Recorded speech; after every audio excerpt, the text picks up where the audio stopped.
Hi, it's Steve. Today we'd like to show you how to change the evaporator fan motor on your refrigerator. It's a really easy job. All you should need is a number 2 Phillips screwdriver, a 5/16 nut driver, and maybe a pair of needle nose pliers. Let me show you how we do it. Now before we begin this repair, the first thing we'll need to do is to disconnect power to the appliance. So simply unplug it or locate the electrical panel and turn off the appropriate breaker or remove the appropriate fuse. Next, we're going to open up the door on the refrigerator, and the fan motor on this model is located right in about here. So we'll need to remove the crisper shelf, crispers, and some of these shelves so that we have more access to that part. Now that we have all the shelving out of the way, our next step will be to remove these 2 rails that support the lower crisper. And it's held in place with 3 Phillips screws. So just remove all of those.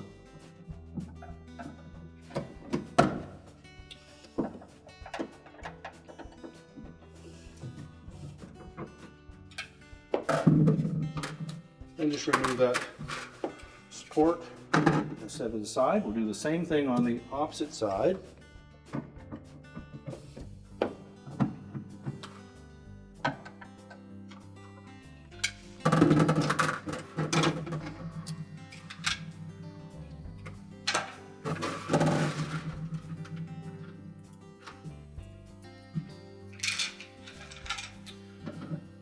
Next we'll remove the screws that secure that evaporator cover. On this model there are 3 across the bottom.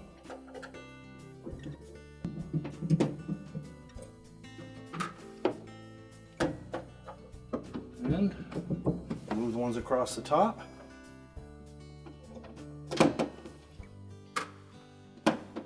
And then the 2 longer ones in the middle.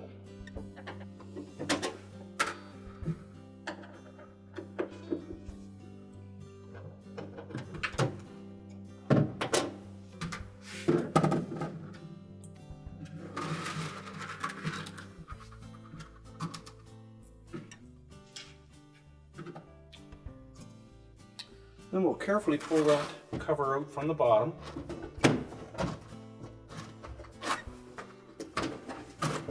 You may have to remove these plastic gaskets along the side.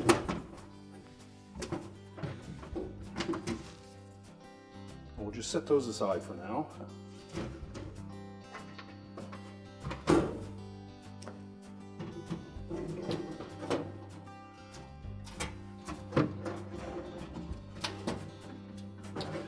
Next, we'll disconnect the cold control from that evaporator cover. We can just pinch those mounting bracket inward and that will release it. Now, this model has a small styrofoam cover over top of that. Now with the evaporator cover tilted forward, we can reach in behind and we'll locate this harness connector for the lights. We'll depress that little tab and separate the harness.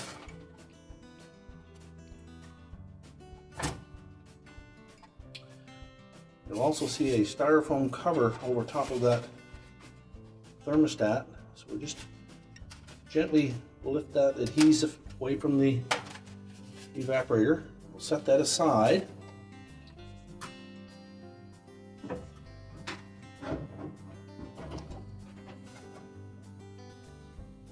Now we'll just depress those metal tabs and we can lift that control out and just let it sit there. That will allow us to remove the evaporator cover. We can set that aside.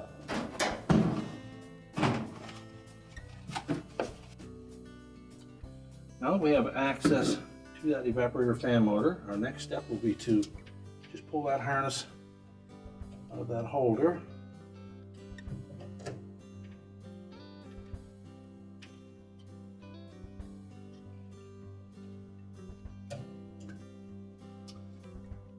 And then we'll separate the harness connector.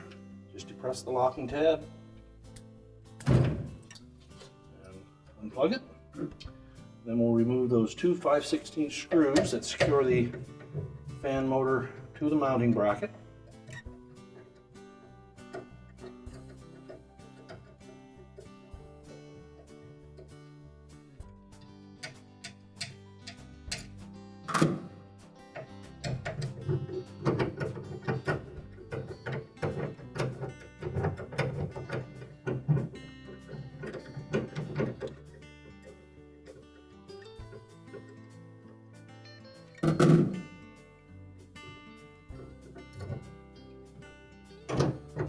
And just lift that motor and fan blade out of the opening.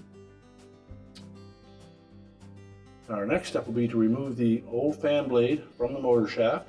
You should be able to just push that off.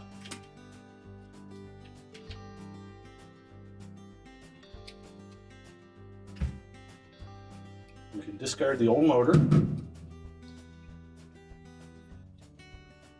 So next we'll just position that motor into the opening.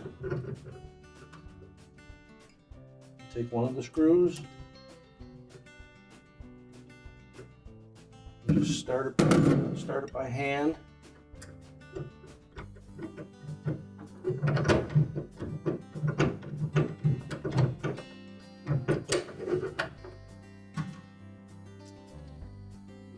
Line up the second one.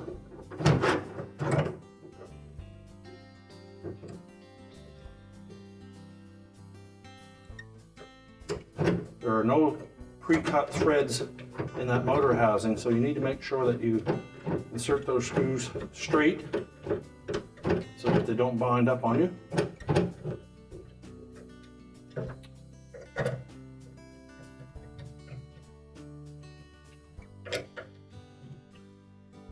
Tighten it securely. Make sure there's lots of clearance with that fan blade.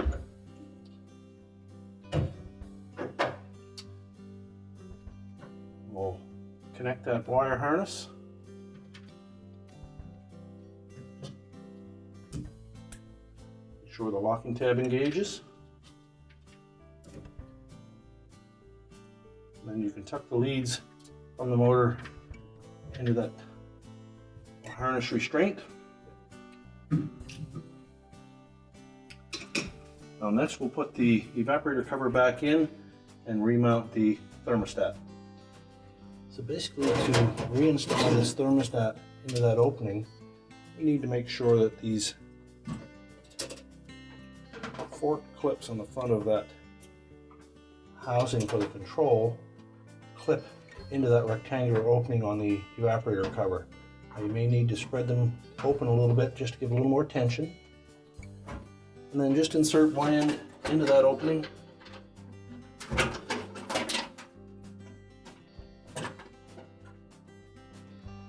And just compress it enough to hook the opposite end in.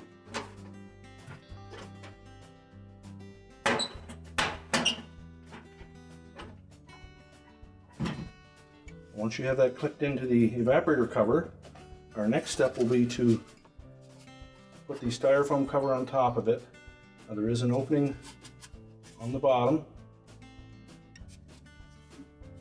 so we'll position that carefully over top of the control. And there should be enough adhesive left on that to stick it to the front panel. And you also have some permagum here to seal up that opening where the wires go into the control.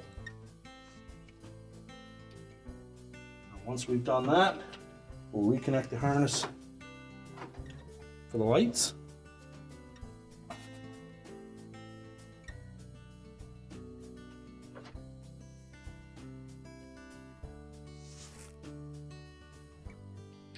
We just need to make sure that we engage that locking tab. The harnesses are fully pressed together. Then we're going to carefully push that evaporator cover back into place without disturbing this cover over the control. So we're going to just carefully pull the bottom of that evaporator cover forward. And we'll tuck the top in first. Make sure that it goes in underneath these two rails.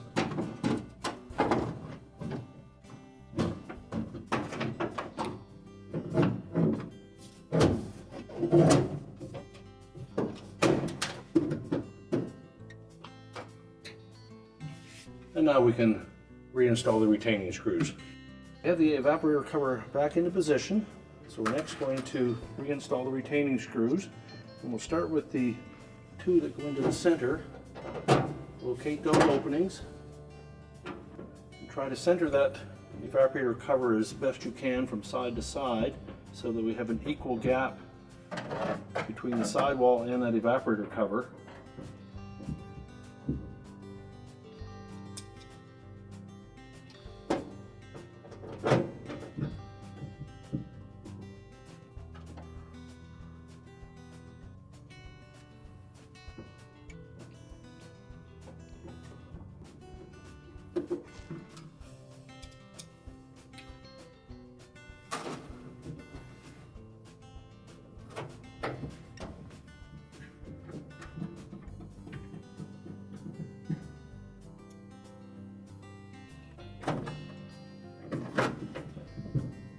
Once we have all the screws back into that evaporator cover, we'll reinstall the control knob. There's a wide slot and a narrow slot on that will only fit one way on the control shaft.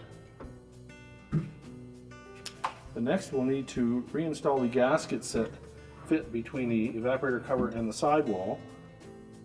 And they have an arrow-shaped portion in the center that will fit into that gap. And then the two soft edges will lay against both the evaporator cover and the sidewall.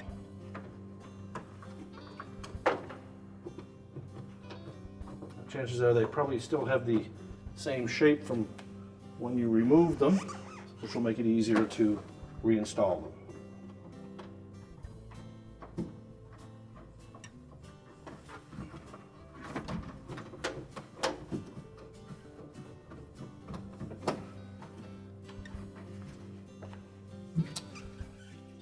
Next we'll put the side rails back on.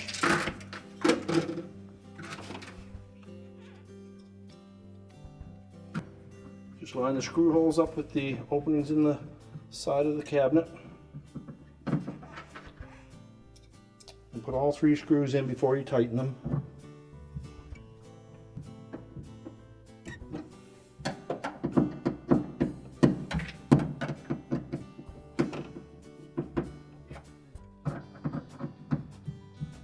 Do the same for the opposite side.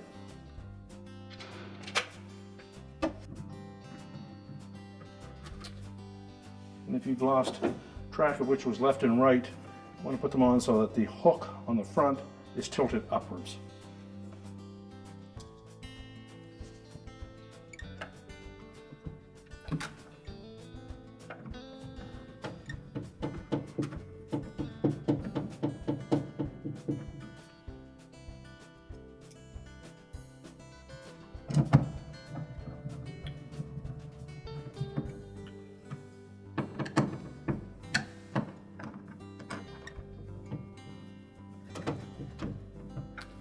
And now we can go ahead and put the crisper support in, the crispers, and the shelves.